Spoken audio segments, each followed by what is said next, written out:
तो मेरे YouTube channel सरताज health में आपका स्वागत है। मेरे चैनल को लाइक कीजिए, सब्सक्राइब कीजिए। वैसे तो आपको बता रखा है, लेकिन मैं आपको फिर भी दोबारा से बताना चाहूंगा ताकि आपको और भी चीजें वो अच्छे से क्लियर हो सके। तो जो ब्लड प्रेशर होता है, जो हमारी वेन्स होती हैं जिनमें क्या जो हमारा ब्लड फ्लो करता है, तो उसमें जो प्रेशर पड़ता है तो वही हमारा ब्लड का प्रेशर होता है। तो उसी को हम जो बीपी शॉर्ट में बोलते हैं और उसका पूरा नाम ब्लड प्रेशर होता है। तो वैसे अगर हम जो इसका इंस्ट्रूमेंट आता है इसको नापने के लिए, जिसका नाम होता है स्पाइगोमैनोमीटर, तो उसके थ्रू हम इजिली नापते हैं। लेकिन अब तो डिजिटल जो मशीन आने लगी हैं तो उसके थ्रू भी हम इजिली नाप लेते हैं। तो यहाँ पे अगर हम नॉर्मल रेंज की बात करें तो यहाँ पे जो ऊपर का होता है जिसको हम 120 mm जिसकी एसआई यूनिट होती है, जिसको हम सिस्टोलिक बोलते हैं, और जो नीचे का होता है हमारा जो 80 होता है नॉर्मल, तो उसको हम डायसिस्टोलिक बोलते हैं। तो जो नॉर्मल रेंज होती है वो हमारी 120/80 होता है। और जब ब्लड प्रेशर इंक्रीज हो जाता है तो उस कंडीशन में हाइपर टेंशन बोल जाते हैं। जब ब्लड प्रेशर इंक्रीज हो जाता है तो उस कंडीशन में जब ब्लड प्रेशर वो 140 से ऊपर चला जाता है, तो जो कि काफी ज्यादा सीवियर हो सकता है। फिर जो नेक्स्ट कंडीशन आती है जिसके बारे में आज हम बात करने वाले हैं, तो वो हमारा हाइपोटेंशन। मतलब जब आपका ब्लड प्रेशर लो हो जाता है तो उस कंडीशन को हम हाइपोटेंशन बोलते हैं। तो अगर आपका ब्लड प्रेशर 19/60 से नीचे चला जाता है तो उस कंडीशन में आपको हाइपोटेंशन की प्रॉब्लम होती है। तो उस कंडीशन को पेशेंट वो अचानक से बेहोश हो सकता है, या हम कह सकते हैं उसका ब्लड प्रेशर काफी ज्यादा लो हो जाता है, तो वो भी काफी ज्यादा सीवियर हो सकता है। तो चलिए अब हम बात कर लेते हैं इसके कुछ सिम्टम्स के बारे में। अगर कोई भी पेशेंट है उसका ब्लड प्रेशर अचानक से लो हो जाता है तो उस कंडीशन में उसमें क्या क्या जो लक्षण है देखने को मिल सकते हैं। तो जो हमारा पहला सिम्टम वो हमारा डिजीनेस, उसको चक्कर आएंगे, उसको चक्कर जैसा फील होगा। फिर जो नेक्स्ट हमारा फेंटिंग, फेंटिंग मतलब उसको अचानक से बेहोश हो जाना। उसको वो अचानक से अगर कोई खड़ा तो उसको ब्लड प्रेशर अचानक से लो हो गया तो उस कंडीशन में वो अचानक से बेहोश हो जाता है, उसको होश कुछ भी नहीं रहता है। फिर जो नेक्स्ट हमारा वॉमिटिंग, उसको उल्टियां भी हो सकती है या उल्टी होने जैसे चांसेस बन सकते हैं जिसको हम नौशिया बोलते हैं। अगर उसको उल्टियां हो जाती तो उस कंडीशन में हम उसको वॉमिटिंग बोलते हैं, और उसको उल्टियां आती हैं तो उस कंडीशन में हम उसको नौशिया बोलते हैं। फिर जो नेक्स्ट है वो हमारा फास्ट शैलो ब्रीथिंग। तो ये एक ऐसी कंडीशन है जब आपकी जो जो आपकी ब्रीथिंग होती है, जो आपकी सांस लेना वो या तो फिर आपकी फास्ट हो जाएंगी या आपकी स्लो हो सकती है। तो फिर जो नेक्स्ट हमारा वीकनेस, आपको अचानक से वीकनेस हो जाएगी, आपको कोई भी काम करने की इच्छा नहीं होगी। फिर जो नेक्स्ट हमारा फीलिंग टायर्ड, आपको टायर्डनेस से फील हो गई और वो एक तरह की वीकनेस वाली कंडीशन ही होती है। तो ये थे कुछ सिम्टम जो कि पेशेंट में देखने को मिल सकते हैं।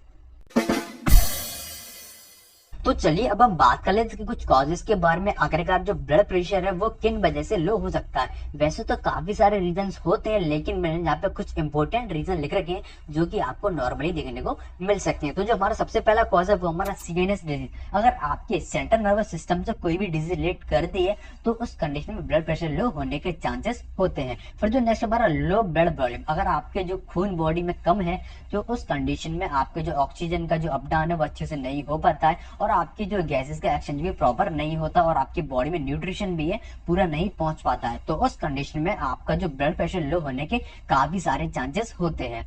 जो नेक्स्ट है वो हमारा हार्ट डिजीज। अगर आपको पहले से कोई हार्ट की डिजीज है तो उस कंडीशन में आपको ब्लड प्रेशर होने के चांसेस हो सकते हैं। तो जो नेक्स्ट हमारा लंग्स कंडीशन, अगर आपके लंग्स में कोई भी इंफेक्शन है तो उस कंडीशन में ब्लड प्रेशर लो होने के चांसेस होते हैं। फिर जो नेक्स्ट हमारा एल्कोहल, अगर कोई भी पेशेंट है वो ड्रग्स का एडिक्शन है उसको, या वो शराब ज्यादा पीता है, या हम कह सकते हैं वो एक एल्कोहलिज्म है, तो उस कंडीशन में भी आपका ब्लड प्रेशर लो होने के चांसेस होते हैं, और ये वैसे भी हमारी बॉडी को काफी ज्यादा हार्मफुल होते हैं। फिर जो नेक्स्ट है वो हमारा वेरीज बॉडी टेम्परेचर। अगर आपका बॉडी का टेम्परेचर अप डाउन करता रहता है, कहीं आपका बॉडी टेम्परेचर हाई हो जाता है, कहीं लो हो जाता है, तो उस कंडीशन में आपके ब्लड प्रेशर लो होने के काफी सारे चांसेस होते हैं।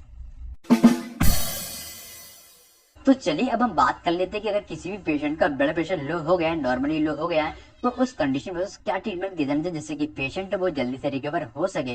तो सबसे पहले जो टैबलेट है वो हमारे यूनि एंजाइम टैबलेट, जो कि काफी ज्यादा यूजफुल टैबलेट है।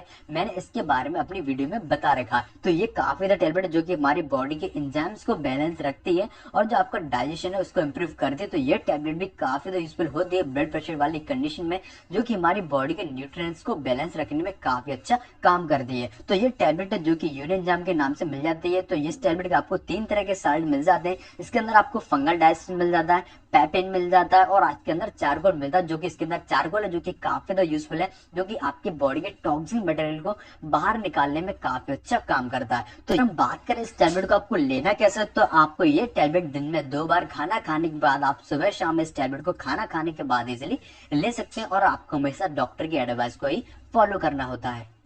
तो जो नेक्स्ट टैबलेट आती है वो हमारी जिंको फर एक्सटी के नाम से, जो कि काफी ज्यादा यूजफुल टैबलेट है।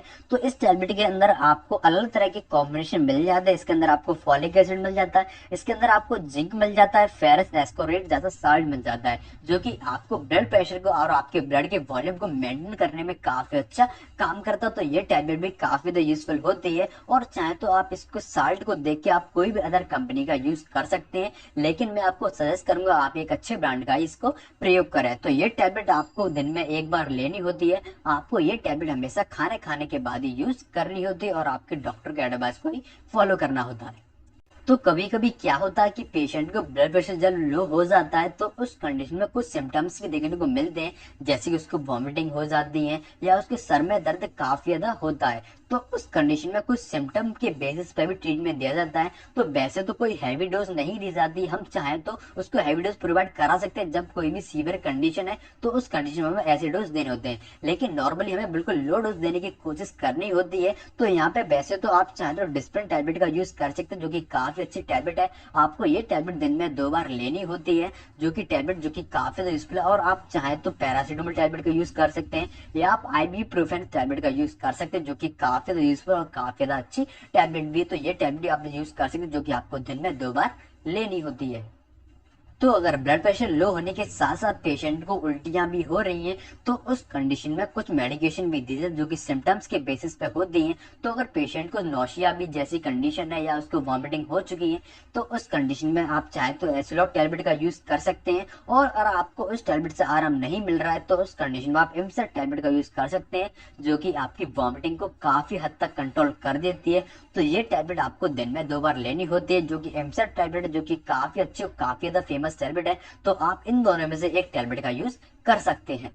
जब पेशेंट का ब्लड प्रेशर लो हो जाता है तो उस कंडीशन में उसके जो इलेक्ट्रोलाइट है बॉडी के वो बिल्कुल डिसबैलेंस हो जाते हैं। तो उस कंडीशन में हमें ORS पाउडर देना होता है, जो कि उसके पेशेंट के जो इलेक्ट्रोलाइट है उसको बैलेंस करने में काफी अच्छा काम करता है। तो ये जो पाउडर है जो कि काफी ज्यादा यूजफुल होता है, तो आप चाहे तो ORS का यूज कर सकते हैं और चाहे तो आप इलेक्ट्रोल पाउडर का यूज कर सकते हैं। तो ये दोनों पाउडर है जो कि काफी अच्छे कमाल के हैं, जो कि आप पेशेंट को प्रोवाइड करा सकते हैं।